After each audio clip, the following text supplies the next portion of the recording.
mengenali cara Tuhan berbicara tidak otomatis membuat engkau tahu rencana Tuhan.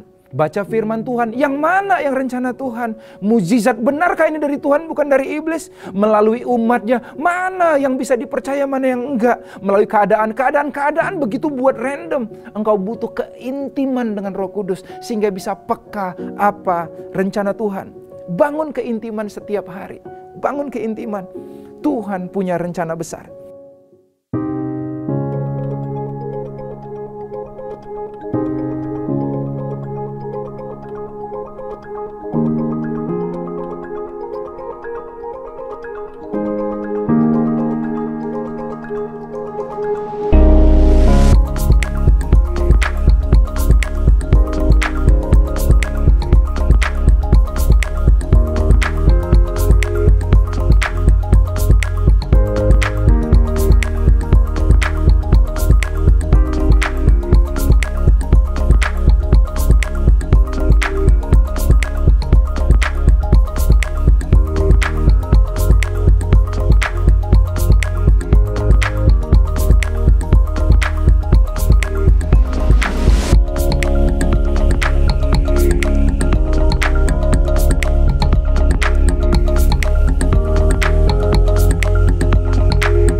Halo Star Kids. Selamat datang di Star Kids.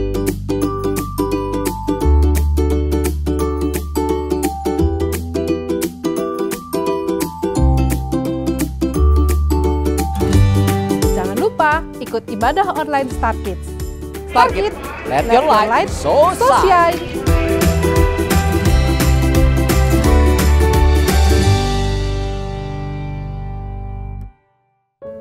Selamat hari Minggu Jemaat MDC Jakarta yang Tuhan kasihi. Selamat datang kembali di ibadah online MDC hari ini. Sebentar lagi kita akan memulai ibadah hari ini. Mari kita mempersiapkan hati dan pikiran kita untuk menyembah Tuhan. Selamat mengikuti ibadah hari ini. Tuhan Yesus memberkati. Shalom saudara. Saat ini mari kita bersuka cita. Kita mau bernyanyi untuk kedahsyatan Tuhan. Pekerjaan-pekerjaan Tuhan yang ajaib dan besar. Haleluya.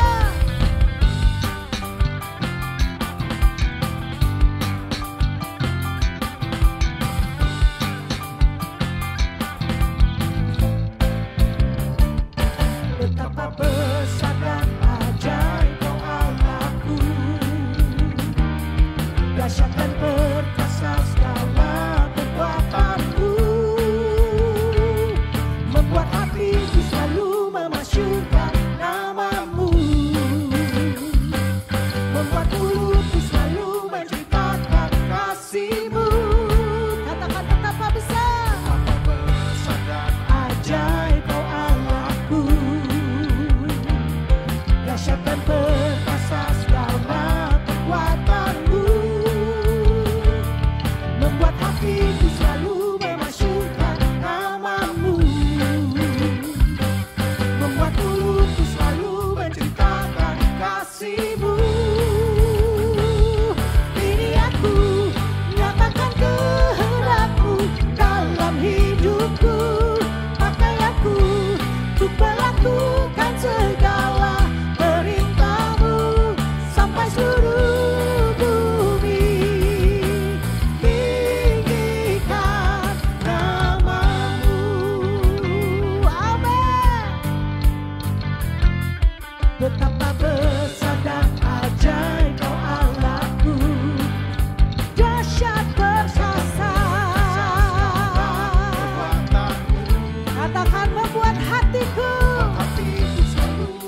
masyurkan namamu, membuatku selalu menceritakan kasih-Mu.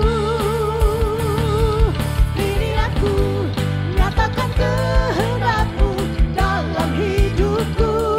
Pakai aku untuk melakukan segala perintah-Mu sampai seluruh bumi tinggikan namamu.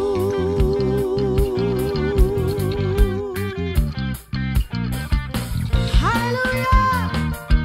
Kami percaya seluruh bumi akan meninggikan namamu Tuhan.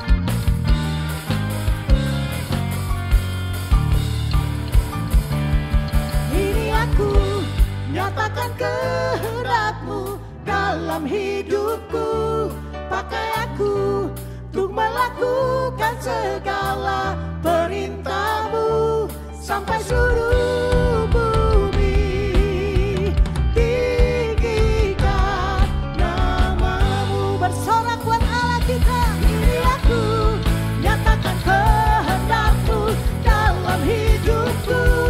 Pakai aku untuk melakukan segala perintah-Mu sampai seluruh bumi tinggikan namamu.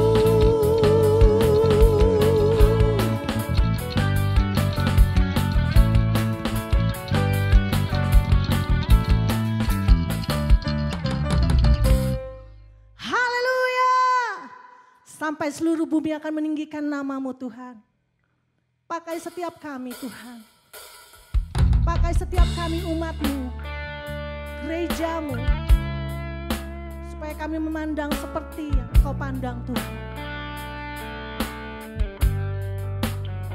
Haleluya Yesus.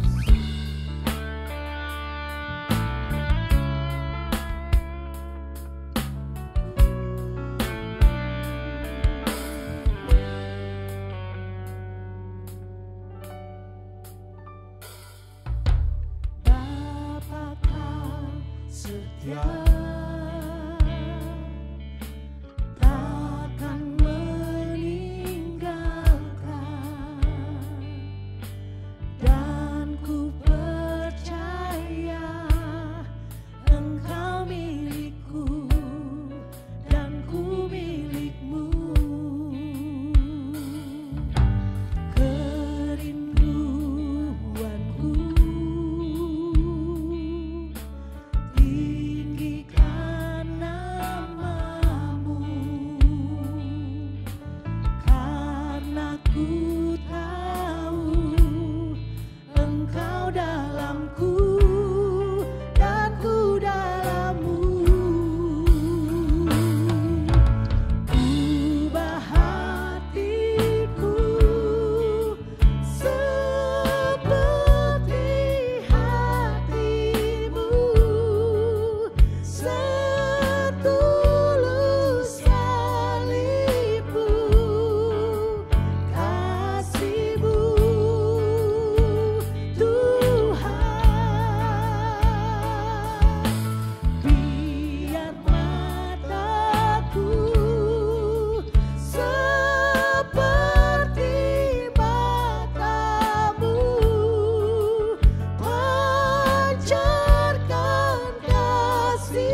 Selamat hari Minggu Jemaat MDC Jakarta, apa kabar?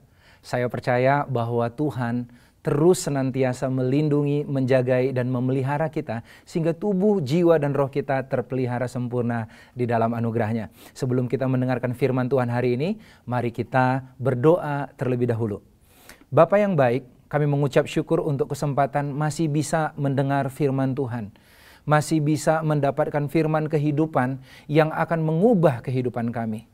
Karena itu Bapa, kami berdoa di dalam nama Tuhan Yesus Kristus. Sepanjang firman ini disampaikan, biar roh-Mu bekerja di hati kami masing-masing. Sehingga kami memahami, mengerti, dan diberikan tekad dan semangat yang baru untuk menjadi pelaku firman. Urapi hamba-Mu yang tidak mampu melakukan semua ini, menyampaikan firman tanpa anugerah dan hikmat-Mu. Di dalam nama Tuhan Yesus Kristus, kami sambut firman Tuhan. Haleluya. Amin. Tema kita dalam sebulan ini adalah anchored, atau tertambat dengan kuat.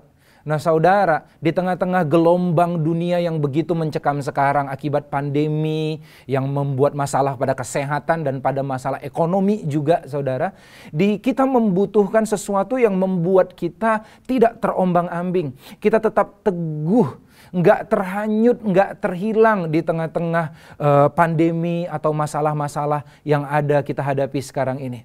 Oleh karena itu tema MDC Jakarta di bulan Juli ini adalah Anchored. Hari ini tema saya adalah mengenali rencana-rencananya atau knowing His plan. Oke saudara, kalau saudara ditelepon, mendapatkan panggilan telepon, kira-kira bagaimana pembicaraan yang saudara bayangkan? Saya ngebayangkan setiap kali saya mendengar panggilan telepon, maka pertanyaan pertama saya waktu mendapat panggilan tersebut adalah apa saudara? Ini siapa? Saya harus tahu siapa yang memanggil saya lewat telepon dan siapa yang berbicara kepada saya. Lalu pertanyaan kedua biasanya begitu kita tahu, oh ini adalah pribadi yang kita hormati, kita hargai saudara dan kita kenal. Lalu pertanyaan selanjutnya adalah biasanya saya bertanya, apa yang bisa saya bantu? Pertanyaan pertama adalah pertanyaan tentang identitas siapa yang memanggil kita. Yang kedua adalah pertanyaan apa kehendaknya bagi kita, apa yang diinginkannya bagi kita. Demikian juga saudara, itu yang kita bahas sepanjang sebulan ini. 2 minggu pertama kita bertanya, siapa Tuhan itu? Kodratnya dan karakternya. Di 2 minggu terakhir ini dan hari ini, maka kita bertanya, saudara, apa kehendaknya dalam hidup kita? Saudara, dalam Kisah Para Rasul 9 ayat 1-6, mari kita buka. Kisah Para Rasul 9 ayat 1-6, ini adalah kisah pertobatan Saulus yang menjadi Paulus, saudara.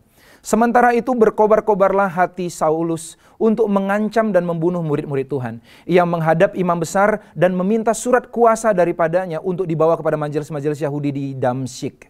Supaya ia menemukan laki-laki dan perempuan yang mengikuti jalan Tuhan, ia menangkap mereka dan membawa mereka ke Yerusalem. Dalam perjalanannya ke Damsyik, ketika ia sudah dekat kota itu, tiba-tiba cahaya memancar dari langit mengelilingi dia. Ia rebah ke tanah dan kedengaranlah olehnya suatu suara yang berkata kepadanya, Saulus, Saulus, mengapa engkau menganiaya aku? Jawab Saulus, dia menjawab dengan pertanyaan. Pertanyaan pertama, siapakah engkau Tuhan? Katanya, akulah Yesus yang kau aniaya itu. Ayat 6, tetapi bangunlah dan pergilah ke dalam kota, di sana akan dikatakan kepadamu apa yang harus kau perbuat. Saudara, kalau di dalam terjemahan Indonesia hanya satu pertanyaan Saulus, yaitu apa saudara? Siapakah engkau Tuhan? Pertanyaan pertama tadi, pertanyaan identitas, siapa yang memanggil dia. Tetapi di New King James Version ada yang lebih lengkap, jadi kemungkinan ada yang miss di dalam penerjemahan. Di dalam New King James Version, tulisannya seperti berikut, saudara, di ayat 5.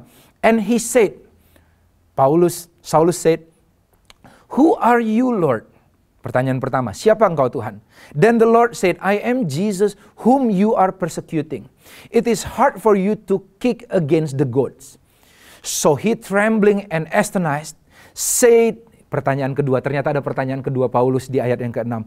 Lord, what do you want me to do? Apa kehendakmu? Apa yang kau ingin aku lakukan? Then the Lord said to him, arise and go into the city and you will be told what you must do.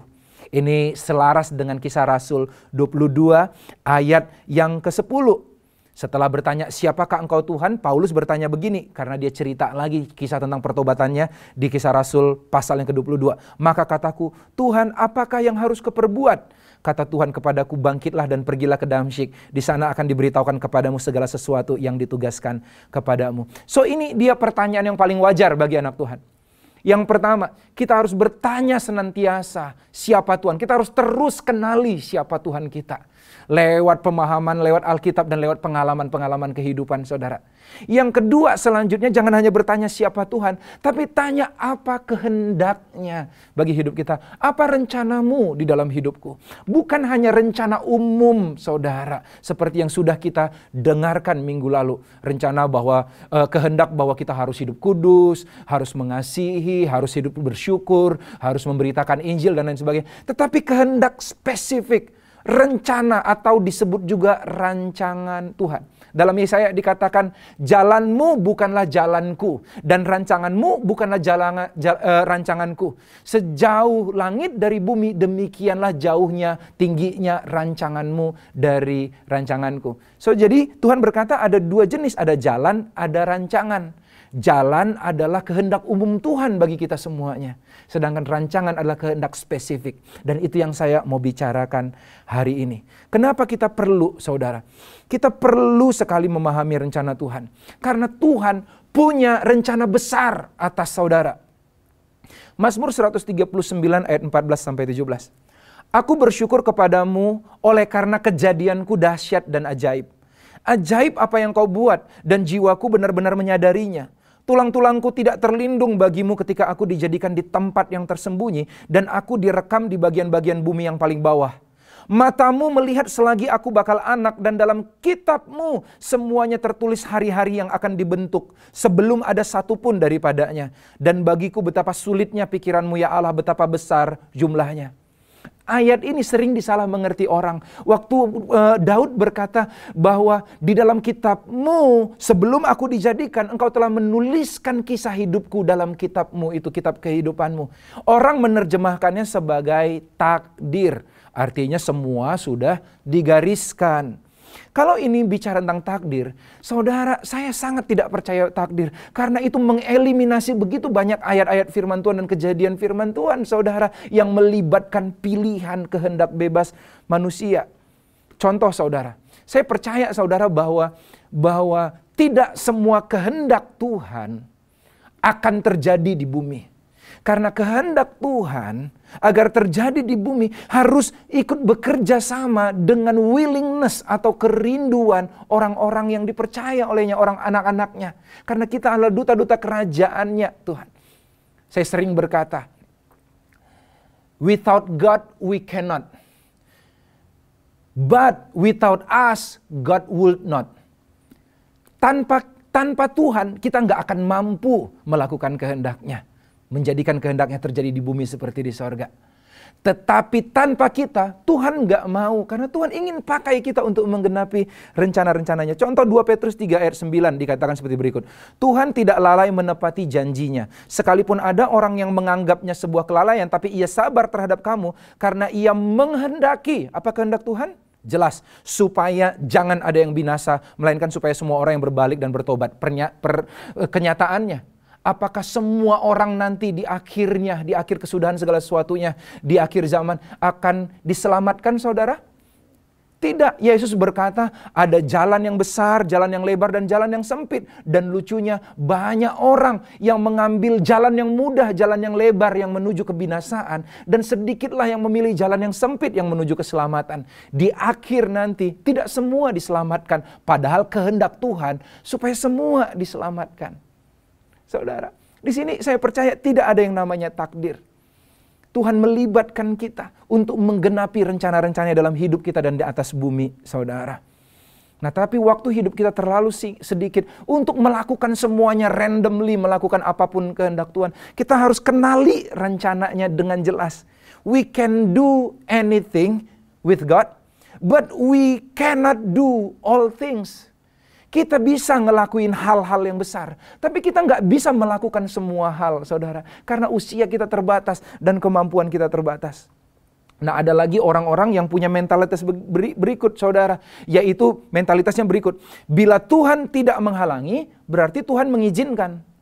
Kita harus menghindari mentalitas bila Tuhan tidak menghalangi, berarti Tuhan mengizinkan. Ya, nikah aja dulu. Kalau nanti Tuhan nggak menghendaki, kalau ternyata dia bukan jodoh saya, ya cerai. Ya, jalani aja dulu. Maksudnya, bisnis aja dulu apa aja. Nanti kalau Tuhan nggak berkehendak, nanti dibikin bangkrut. Saudara, banyaklah babak belur kehidupan kita kalau kita nggak mengenali rencananya, saudara. Kenali. Berusaha sungguh-sungguh kenali rencana Tuhan. Nah, sebelum kita mengenali rencana Tuhan, saya mau cerita dulu nih mitos-mitos tentang rencana Allah. Ada orang punya banyak mitos tentang rencana Allah. Begitu punya mitos ini, dia jadi nggak dengan segenap hati mencari rencana Allah. Padahal Tuhan sungguh ingin membuka rencananya bagi kita. Mitos pertama, yaitu Tuhan hanya memberi peta kehendaknya. Banyak orang nganggap Tuhan kan udah kasih Alkitab. Ya udah cari sendirilah jalan hidupmu lewat Alkitab itu. Saudara, Tuhan bukan hanya memberi peta. Memang benar Alkitab itu peta, saudara, bagi kita, peta jalan kehidupan kita. Tapi dia bukan hanya memberi peta, tapi dia mau menuntun kita di jalan-jalan yang kita pilih. Ada dalam Mazmur 32 ayat 8 dikatakan seperti berikut. Aku hendak mengajar dan menunjukkan kepadamu jalan yang harus kau tempuh. Aku hendak memberi nasihat, mataku tertuju kepadamu. Dalam bahasa Inggrisnya seru banget, saudara, ditulis gini. I will instruct you and teach you in the way. Tuhan ingin menuntun dan mengajar kita di jalan, di sepanjang jalan. Bukan ke jalan. Bukan to the way, but in the way. Tuhan bukan cuma nunjuk-nunjuk kayak kita nanya, Bintaro kemana? Oh, belok kiri, kanan, ke depan, ke belakang. Dia cuma nunjuk. No, dia ingin jalan sama kita. So, Tuhan bukan hanya kasih peta, dia beri pribadinya. Mitos kedua, orang berkata rancangan Tuhan itu isinya hanya penderitaan. Semuanya penderitaan. Saudara, justru sukacita terbesar hanya ada di rancangan Tuhan. Di saat kita berjalan, damai sejahtera sejati hanya dalam rancangan Tuhan. Dulu karena saya punya mitos ini, rencana Tuhan semuanya isinya penderitaan. Waktu saya di Bandung, saudara, saya ngomong sama kakak rohani saya bilang gini, aduh saya takut nih doa buat jodoh. Kenapa? Karena takut Tuhan ngasihnya yang memberikan saya pembentukan. Karena Tuhan kan, goal Tuhan dalam hidup saya adalah menjadikan saya serupa Kristus. Nanti yang saya nggak suka, yang saya nggak cintai, yang bikin saya enek terus. Aduh saya takut. Lalu kakak rohani saya, Kak Jeffrey, kadang dia tepuk pundak saya, dia bilang, dan itu melegakan saya. Dia bilang, Tommy, Tuhan tahu seleramu. Dan saudara, itu melegakan saya. Sehingga akhirnya, ya saudara lihat selera saya gimana? Ya istri saya di rumah, Sheila Jessica Anggra ini adalah selera saya, saudara. Tuhan berikan tepat seperti yang saya rindukan, saudara. Nah saudara, Tuhan berkata dalam Lukas 11 ayat 11 sampai 13, Bapak mana yang di antara kamu, kalau anaknya minta ikan, dia beri ular? Dan di manakah Bapak yang baik di antaramu, jikalau anaknya minta telur, diberikanlah jengking? Jikalau kamu yang jahat tahu memberi pemberian yang baik bagi anakmu, apalagi Bapamu yang di sorga. Mitos ketiga, berkata Tuhan hanya bicara kepada orang-orang tertentu yang kekudusannya level tertentu, atau hamba Tuhan yang pelayanan tertentu. Saudara, Tuhan tidak dibatasi oleh kelemahan kita. Dia bicara di saat kita masih berdosa, dia panggil kita. Apalagi kita sekarang sudah ditebus oleh darahnya. Dia ingin berbicara kepada semua orang dalam segala level kerohanian. Yang keempat, saudara, mitosnya selanjutnya adalah rencana Tuhan pasti disertai peristiwa supranatural. Langit terbuka, ada orang hamba Tuhan dari Amerika yang tiba-tiba telepon saya, padahal nggak tahu nomor telepon saya, lalu bernubuat, dan lain sebagainya. Saudara, no. Tuhan kadangkala nggak bergerak seperti itu. Elia, waktu dia menanti-nantikan suara Tuhan, dia mendengar gempa, tapi dia berkata nggak ada gempa, nggak ada Tuhan dalam gempa tersebut. Dia mendengar ada angin badai, tapi tidak ada Tuhan dalam badai tersebut. Dan di saat ada angin sepoi-sepoi, dia di saat tenang, dia mendengar suara Tuhan berbicara kepada dia dan meneguhkan. Saudara, saya dibandingkan seluruh mujizat, dibandingkan seluruh hal-hal yang spektakuler, Tuhan ingin berbicara dengan kita di saat-saat teduh kita, saat intim pribadi kita. Saudara, jangan nunggu. Tuhan hanya berbicara lewat tanda-tanda ajaib. Jangan jadi juga pencari tanda-tanda. Hai anak-anak muda, kalau cari jodoh jangan minta-minta tanda. Apalagi tanda-tandanya yang sangat sederhana. Minta sama Tuhan yang keren-keren. Kalau seandainya pun harus minta tanda ya. Kalau bisa nggak usah minta-minta tanda, saudara. Tapi kalau engkau mau minta tanda, mintalah yang spektakuler. Jangan yang sederhana banget. Contoh, kalau yang sederhana, aku sekarang usia ke-25 tahun. Udah waktunya married. Pria yang memberikan ucapan selamat kepadaku pertama kali, dialah jodohku. Saudara, itu terlalu sederhana. Iblis itu bisa bermain di situ. Saya pernah melayani seorang, mereka lapor sama saya, Kak Tommy, kami mau pacaran. Oke. Kenapa kamu memilih dia jadi pacar kamu? Ini rencana Tuhan, Kak. Maksudnya apa? Maksudnya waktu itu ada tanda yang Tuhan berikan. Kami lagi main di time zone, lalu abis itu kami main basket, lalu sama-sama kami tiba-tiba saya tergerak untuk ngomong begini, kalau seandainya bola basket ini masuk ke dalam keranjang permainan time zone itu, maka kita jadian ya. Dan kami menganggap ya itu tandanya bahwa kami jadian. Oke, boleh, kata si ceweknya menyambut, saudara. Lalu habis itu dimasukkan bola basketnya, ternyata masuk, jadianlah mereka, saudara. Itu tanda dari Tuhan. Mereka berkata, aduh saya ragu sekali, dan benar, nggak berapa lama kemudian putus dan masing-masing ya udah nikah masing-masing dengan yang lain sekarang. Saudara, minta yang spektakuler kayak Selat Sunda kebelah gitu. Atau Papua dengan Maluku bersatu gitu dibikin Tuhan. Tuhan sanggup melakukan segala yang dahsyat dan ajaib, saudara. So jangan tertipu oleh tanda-tanda. Tuhan mau bicara di hati yang tenang. Saudara, kemudian mitos yang kelima, Tuhan menyatakan rencananya hanya pada orang muda. Siapa bilang?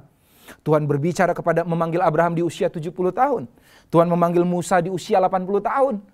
Tetapi yang muda juga, Samuel dipanggil di usia sekitar 13 tahun. Daud dipanggil di usia 17 tahun. Tuhan berbicara, memanggil. Tidak ada kata terlambat untuk memulai menjalani rencana Tuhan. Tidak ada kata terlambat. Yang keenam, mitosnya adalah Tuhan menyembunyikan kehendaknya. Dia seperti bajak laut yang menyembunyikan one piece, saudara. Yang menyembunyikan harta karun, lalu disuruh orang, coba cari aja dengan segenap upaya. Kalau engkau memang cukup hebat, engkau akan menemukan rahasia kehendakku. No, Tuhan ingin banget membagi rencananya. Sekarang saya bicara, setelah kita bicarakan mitos-mitos tadi, tinggalkan mitos tersebut. Tuhan punya rencana atas engkau, dan Tuhan ingin segera mengungkapkannya kepadamu di saat engkau mengenal Dia. Ada kebenaran tentang rencana Allah. Yang pertama kebenaran tentang rencana Allah. Rencana Tuhan diberikan bertahap. Tuhan tidak menyingkapkan rencananya sekaligus, karena kalau diungkapkan sekaligus, kita bisa kaget, saudara, dan gak akan bisa ngikut. Dia memberitahunya bertahap sejauh mana kita mau. So Tuhan tidak memberikan rencananya kepada yang mau tahu, tetapi kepada yang pertama, yang mau taat. Yang mau diajar. Yang mau terbuka untuk mendengar suaranya. Yang mau bayar harga. Apapun harga yang harus dibayar, aku mau. Sama kayak Saulus, begitu dia dipanggil oleh Tuhan, dia buta saat itu, tetapi waktu Tuhan katakan pergilah ke Ananias, dia bayar harganya untuk mencari tahu kehendak Tuhan. Dia minta orang tuntun dia tertati-tati menuju Ananias untuk mendapatkan tuntunan Tuhan yang selanjutnya. Yang itu saudara, saudara, Tuhan tidak hanya memberi kepada yang mau tahu. Kalau cuman mau tahu dan kita jadikan salah satu alternatif dari pilihan-pilihan kita. Aku udah punya pilihan sih. Ya orang tua pengennya aku nikah sama si Susi. Kalau omku sama si Tuti gitu ya. Kalau Tuhan maunya apa? Supaya aku punya option lebih banyak. No, Tuhan gak berniat memberi tahu kehendaknya hanya yang pengen tahu. Tetapi kepada yang mau apa, saudara? Kepada yang mau taat, yang mau belajar, yang mau terbuka untuk mendengar, dan mau bayar harga. Yang kedua, saudara, kebenaran firman Tuhan tentang rencana Tuhan. Rencana Tuhan disampaikan melalui berbagai cara. Yang pertama, dia berbicara dia menyampaikan rencananya melalui firman-Nya. Ini cara yang paling sah. Baca Alkitab. Kalau engkau ragu mengenai rencananya, kembali ke Alkitab. Karena rencananya tidak mungkin bertentangan dengan firman Tuhan. Tuhan tidak mungkin menyuruh kita melakukan sesuatu yang bertentangan dengan kehendak umumnya, saudara. Yang kedua, dia berbicara lewat cara supranatural, mujizat. Seperti Saulus tadi dipanggil Tuhan dengan cara apa? Waktu yaitu dia ada sinar yang menyilaukan yang membuat dia tersungkur dan menjadi buta, saudara. Mujizat masih terjadi. Cara-cara supranatural Tuhan masih pakai dan Tuhan bisa pakai. Tapi Tuhan juga berbicara melalui umatnya. Pengenalan kita akan rencana Allah tidak pernah meniadakan nasihat-nasihat yang harus kita cari dari anak-anak Tuhan. Itu bisa kakak rohani kita, bisa orang-orang. Saya menyarankan saudara memiliki, ada orang ring satunya saudara, yang saudara beri akses untuk berbicara kepada saudara di tengah-tengah saudara kebingungan memilih atau menentukan apakah ini rencana Tuhan atau enggak. Tapi pastikan dia punya karakter seperti berikut. Dia punya karakter yang baik. Dia punya cukup dewasa secara rohani. Dia punya perspektif yang alkitabiah, nggak ngasal saudara. Kemudian dia juga punya hidup yang seimbang, nggak terlalu ngeroh, tetapi tidak ada tindakan nyatanya. Tidak yang terlalu saudara, ya semua yang nyata tapi tidak percaya karya Roh Kudus. Kita harus balance saudara. Dan yang punya pengalaman hidup berjalan bersama Tuhan. Dan yang keempat, Tuhan berbicara lewat cara yang selanjutnya adalah melalui keadaan-keadaan. Tuhan bicara melalui pintu terbuka dan tertutup. Dalam kitab Wahyu dikatakan, aku Tuhan, dan kalau aku udah membuka pintu, gak ada sesuatu orang pun yang menutup. Dan kalau tidak sudah menutup pintu, gak ada seorang pun yang membuka.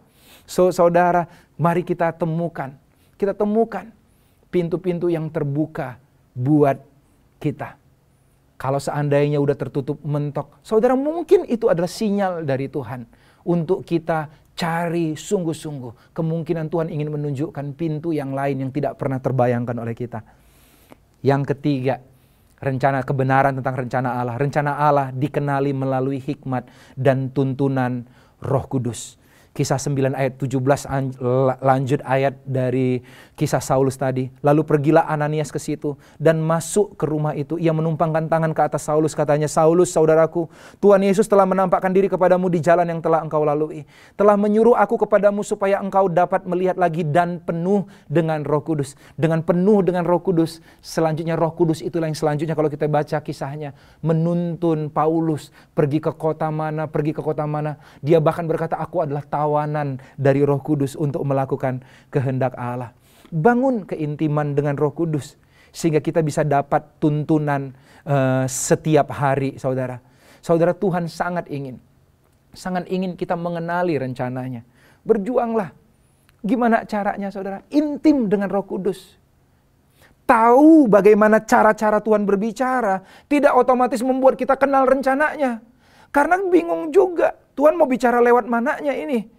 Baca firman Tuhan, yang mana yang rencana Tuhan? Mujizat benarkah ini dari Tuhan bukan dari iblis? Melalui umatnya, mana yang bisa dipercaya, mana yang enggak? Melalui keadaan begitu buat random. Saudara, cara mengenali cara Tuhan berbicara tidak otomatis membuat engkau tahu rencana Tuhan.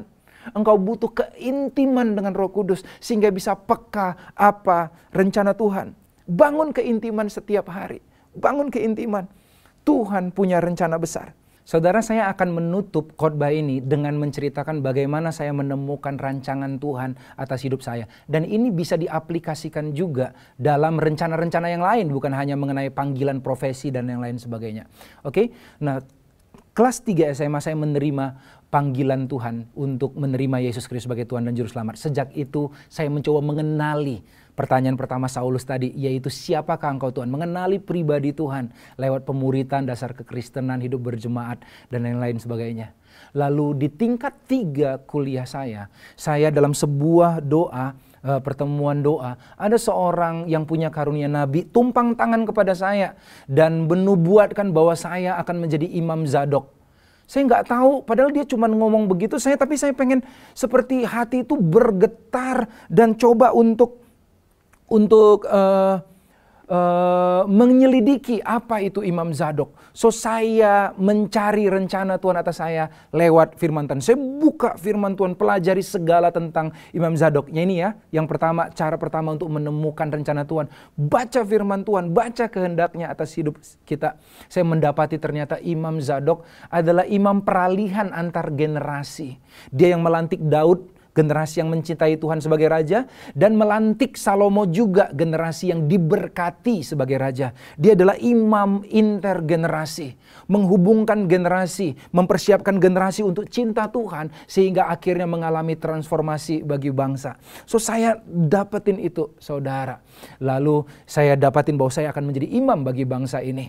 Lalu selanjutnya saya ingat banget waktu saya lagi nyembah Tuhan, saya minta tanda dari Tuhan. Lalu saat itu saudara, di saat lagi nyembah Tuhan dengan begitu dalam, karena sejak saya dapat panggilan jadi Imam Zadok itu, hati ini rindu banget sama Tuhan. Saya menyembah Tuhan di saat teduh, dan saya jarang-jarang dapat yang begini-begini, saudara. Saya dapat pengalaman spiritual, yaitu mendapat penglihatan, saudara. Lalu saya melihat, saya berdiri di hadapan ribuan orang, anak muda, dan mereka begitu dekat dengan saya. Mereka ngangkat tangannya, menangis-nangis, dan saya membawa mereka dalam perdamaian kepada Tuhan. Saya berdiri di hadapan ribuan orang. Saya simpan itu, dua hal itu. Yaitu pertama, saya menjadi imam bagi bangsa Indonesia. Yang kedua, saya akan berdiri di hadapan ribuan anak muda. Saya simpan itu. So, saya sudah mempraktekkan dua cara mengenal rencana Tuhan nih, melalui firman-Nya, menggali firman-Nya. Yang kedua, Tuhan anugerahnya memberikan saya pengalaman supranatural itu. Kemudian saudara, saya mencoba mengkomunikasikannya ke kakak rohani saya. Lalu kakak rohani saya berkata, Tommy, artinya itu kamu dipanggil menjadi imam. Imam itu artinya mempersiapkan diri sepenuh waktu. Jadi ada imam, ada raja namanya. Walaupun zaman sekarang ada imamat yang rajani, katanya kita juga tetap bisa memiliki peran sebagai imam di dunia marketplace, atau juga sebagai imam kita bisa memberi nasihat bagi raja. Tetapi Tuhan khusus memanggil kamu untuk menjadi imam. Kamu harus persiapkan diri untuk menjadi hamba Tuhan sepenuh waktu. Itu tingkat 3 kuliah saya. Sejak saat itu saya benar-benar mengalami hati yang gelisah. Tiap kali ngelihat anak-anak muda, saya bisa begitu nangis. Saya begitu passionate melihat anak muda. Tiba saya wisuda. Begitu saya wisuda, saya ngomong langsung. Setelah saya wisuda, bapak mama saya baru datang dari kampung. Senang banget anaknya jadi tukang insinyur, saudara. Saya langsung sampaikan bahwa saya mau jadi hamba Tuhan. Ajaib Tuhan, nggak diizinkan saudara, nggak dikasih, dikatakan ya udah kamu kerja aja. Kalau mau sambil melayani ya udah sambil melayani, tapi nggak perlu jadi hamba Tuhan sepenuh waktu, dia bilang gitu. Sebenarnya kesel karena saya pengen banget jadi hamba Tuhan, menjalani rencana Tuhan saat itu. Tetapi keadaan belum memungkinkan. 3 udah nih, udah firman-Nya, ada supranaturalnya, lalu abis itu ada nasihat dari kakak rohaninya saya. Lalu keadaan tapi belum memungkinkan. Orang tua belum mengizinkan. Saya nggak mau main tabrak-tabrak aja.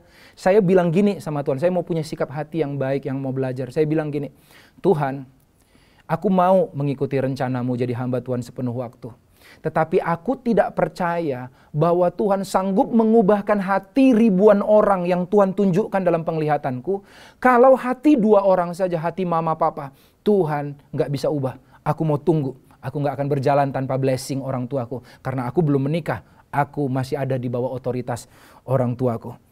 Seiring berjalannya waktu, saya kerja di daerah Pondok Indah, Pondok Pinang saat itu. Dan kalau jam makan siang, saya pergi ke sekolah-sekolah untuk menginjili. Setiap kali ada lihat orang di pinggir jalan, anak-anak muda, saya begitu nangis dan pengen banget jangkau, memuridkan. Melayani sebagai pemimpin pemuda di satelit Bintaro saat itu.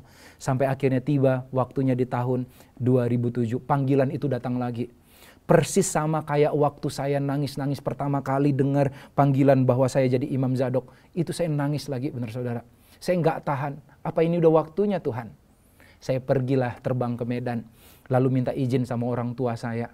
Saya nggak nyangka bahwa mereka akan izinkan, karena mereka memang nggak pengen anaknya jadi pendeta. Ya udah jadi insinyur aja, kerja baik-baik, kalau bisa punya duit banyak, bantu-bantu keluarga. Tetapi tahu nggak, waktu saya ngomong begitu, Bapak, panggilan itu datang lagi. Tuhan panggil saya untuk jadi hamba Tuhan sekarang, Pak. Lalu waktu saya ngomong gitu, saya tetap pada prinsipnya kalau mereka nggak blessing, saya nggak akan jalan. Lalu tiba-tiba tanpa saya sadar, tanpa saya bayangkan, pikirkan sebelumnya, bapak saya bilang gini, Tommy, sebenarnya Tuhan udah menetapkan kamu jadi hamba Tuhan itu sejak kamu lahir. Saya kaget. Tahu nggak kamu arti nama kamu? Saya tahu nama saya, nama agak aneh, Tommy Eli atur. Aturnya bukan Arthur, orang sering salah tulis Arthur. Enggak, A-T-H-U-R, atur. Apa tuh artinya namanya? Waktu kamu lahir tuh mamamu itu hampir mati saat itu. Saat itu bapak berdoa. Waduh, saya kaget bapak saya berdoa tuh. Bapak berdoa. Kalau seandainya ibunya selamat dan anaknya selamat, Tuhan, aku serahkan anak ini kepadamu. Karena itu waktu aku lahir selamat dan mama kami selamat juga, lalu dia beri saya nama Tommy Eli Atur. Tommy itu nama anak muda saat itu, nama kekinian saat itu karena nama anak presiden saat itu ya saudara ya.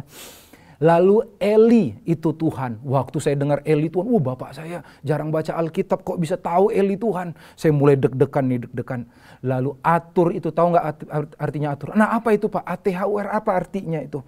Atur artinya Tommy Eli Atur. Tommy Tuhan yang mengatur. Kan gak ada hanya Pak kalau atur Pak. Dia bilang itu variasi. Beneran dia bilang gitu. Itu variasi. Saat itu walaupun itu lucu tapi saya gak ketawa. Saya justru terharu. Kenapa? Karena Tuhan ingatkan saya Efesus 1 ayat 4. Sebelum dasar-dasar dunia diletakkan, Tuhan telah memanggil engkau. Tuhan telah, sebelum saya kenal Tuhan, sebelum saya tahu panggilan jadi Imam Zadok dan yang lain sebagainya, Tuhan telah panggil saya. Waktu saya sadar itu, keadaan sudah memungkinkan, maka apa yang terjadi saudara? Maka saya lanjut tahun 2007 jadi hamba Tuhan. Sampai sekarang. Dan Tuhan genapi satu persatu. Saya akhirnya punya dampak bagi Indonesia. Sekarang saya adalah sekretaris Majelis Pusat. Walaupun belum banyak dampak yang saya berikan. Tapi saya percaya. Suatu kali waktu saya taping solusi saudara, ada orang-orang dari berbagai daerah langsung kasih message ke saya, Pak Kak Tommy, saya ngelihat acaranya kakak Titik Terang di Solusi, salam dari kami di Nias, salam dari kami di Papua. Saya ngelihat bahwa suara saya terdengar di seluruh Indonesia. Dan puncaknya janji Tuhan gak pernah gagal. Suatu kali kami KKR, dari beberapa KKR yang ada, suatu kali waktu ada KKR, saya khotbah di hadapan anak-anak muda, dan anak-anak muda dilawat Tuhan luar biasa saat itu. Waktu saya altar call, semua orang maju dan menangis di hadapan Tuhan. Di saat saya memimpin mereka dalam doa pertobatan, Daniel Power, saudara anak VIP, dia capture video dari belakang, lalu dia capture jadi foto, kirim ke BlackBerry saya saat itu. Begitu saya ngelihat foto itu, saya mau nangis saudara, kaget. Karena itu gambarnya mirip sekali, persis mirip dengan penglihatan saya. Penglihatan saya beberapa puluhan tahun sebelumnya bahwa saya akan berdiri di hadapan ribuan anak muda. Saya yakin Tuhan punya rencana buat kita. Kenali rencananya. Intim dengan Roh Kudus supaya kita tahu Dia mau bawa kita kemana. Kenali rencananya, maka engkau akan kuat di masa-masa sulit, pantang menyerah. Mari kita berdoa. Tuhan Yesus, hamba-Mu selesai menyampaikan firman, tapi biarkan firman ini terus bergema di hati kami. Kami serahkan hati kami untuk mengikuti segala rencana-rencana Tuhan. Tuntunlah kami ya Roh Kudus yang lembut. Ampuni kami kalau selama ini kami mengeraskan hati dari rancangan-rancangan-Mu. Kami mau taat, kami mau diajar, kami mau dibentuk, kami mau bayar harganya. Tuntunlah kami Roh Kudus. Di dalam nama Tuhan Yesus Kristus kami mengucap syukur. Amin. Saudara, kita telah tiba di penghujung ibadah online MDC Jakarta kali ini. Dan saya percaya yang berbahagia adalah bukan hanya orang yang mendengarkan firman Tuhan, tetapi setiap orang yang dengan setia melakukan firman Tuhan. Sebentar kita akan memberikan juga persembahan sebagai bagian daripada ibadah kita kepada Tuhan. Baik itu persembahan umum, persepuluhan maupun persembahan misi. Bapak Ibu bisa melihat di layar nomor rekening atau QR Code untuk memberikan persembahan tersebut. Mari bersama-sama kita mau berdoa membawa persembahan kita sebagai ucapan syukur kepada Tuhan. Dan kita juga mau berdoa untuk keadaan bangsa dan negara kita, kota kita. Dan kita juga mau berdoa meminta berkat Tuhan, penyertaan Tuhan untuk kehidupan kita selanjutnya. Mari kita tundukkan kepala bersama-sama dan merendahkan hati di hadapan Tuhan. Kita berdoa. Bapa, pada hari ini kami mau menaikkan syukur kami kepada Engkau ya Tuhan. Dengan penuh sukacita kami membawa persembahan kami. Biarlah ini Tuhan menjadi berkat, menjadi alat-Mu Tuhan bagi pemberitaan firman Tuhan dimanapun kami berada. Terima kasih Tuhan untuk setiap jemaat yang penuh dengan sukacita memberi pada hari ini. Kami minta Tuhan yang memberkati mereka satu persatu. Kami membawa juga Tuhan kota ini ke dalam tangan Tuhan. Kami berdoa untuk masyarakat supaya sungguh-sungguh mentaati prosedur yang diperlakukan untuk kota ini dan dengan penuh sukacita melakukan setiap kegiatannya sambil menjaga kesehatannya. Kami berdoa memberkati pemerintah Jakarta, memberkati pemerintah Indonesia supaya memberikan kebijakan-kebijakan yang baik yang membawa pemulihan buat bangsa ini. Mari kita angkat tangan kita, saudara, kita mau minta berkat Tuhan dan penyertaan Tuhan dalam kehidupan kita. Diberkatilah saudara di dalam kehidupanmu, diberkatilah engkau di dalam keluargamu, diberkatilah engkau di dalam studimu, diberkatilah engkau di dalam usaha pekerjaanmu, dan ketahuilah bahwa apa yang kau lakukan, Tuhan saja yang membuat engkau berhasil. Terimalah berkat dari Allah Bapa, di dalam kasih sayang anaknya Tuhan Yesus Kristus, dan di dalam penyertaan kuasa Roh Kudus yang menyertai saudara semua hari ini sampai selama-lamanya. Terimalah semua berkat itu hanya di dalam satu nama yang ajaib, nama yang berkuasa, nama di atas segala nama, yaitu di dalam nama Tuhan Yesus Kristus. Semua kita yang percaya dan terima berkat ini katakan amin. Tuhan memberkati.